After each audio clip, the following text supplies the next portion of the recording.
આજે આપણે બનાવીશું એક નવી સ્ટાઇલથી ભીંડા બટેટાનું શાક.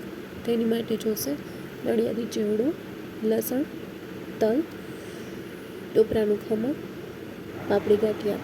આ બધાને મિક્સ કરી અને એક મસાલો રેડી કરી લઈશું. ત્યારબાદ એક કઢાઈમાં તેલ લઈ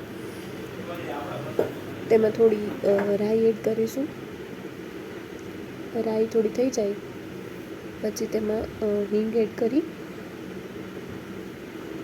અને આપણે જે ભીંડા અને બટેટાની ઝીણી ઝીણી સ્લાઇસ કરી અને કટ કરીને રાખે છે તે એડ કરીશું. હવે આને એકદમથી સરખું પકાવવા માટે આપણે એમાં મીઠું એડ કરી દઈશું. મીઠું એડ કરી અને બધું સરખું સારી રીતે હલાવી લઈશું.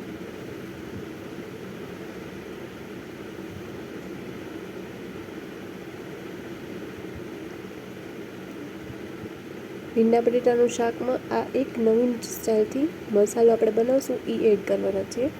ત્યારબાદ એમાં થોડા ઝીણા સમારેલા ટમેટાં એડ કરશું અને ટમેટાં એડ કર્યા પછી બધું સરખું મિક્સ કરી ઉપર એક થાળી રાખી અને તેમાં પાણી નાખી અને પાણીની વરાળથી આપણે શાકને પકાવશું.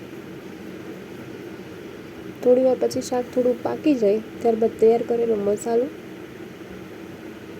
એમાં એડ કરશું અને થોડા બીજા જોઈતા પૂરતા મસાલા, થોડું મરચું,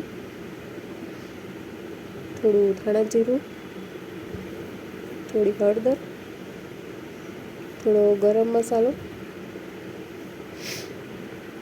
બધું નાખી અને મિક્સ કરી લઈશું. મસાલા જોઈતા પ્રમાણમાં નાખશું કેમ કે આપણે જે નળિયાદી ચેવડો ને એ બધું લીધું છે એ બધું પણ ઓલરેડી તીખું જોઈએ એટલા માટે મસાલો જેટલો જોઈએ એટલો જ એડ કરીશું. શાકને હવે બરાબર મિક્સ કરી અને થોડી વાર પકાવી લઈશું. તો તમે જોઈ શકો છો આપણું શાક રેડી છે. કેવું લાગ્યું કહેજો અને તમે પણ ટ્રાય કરજો.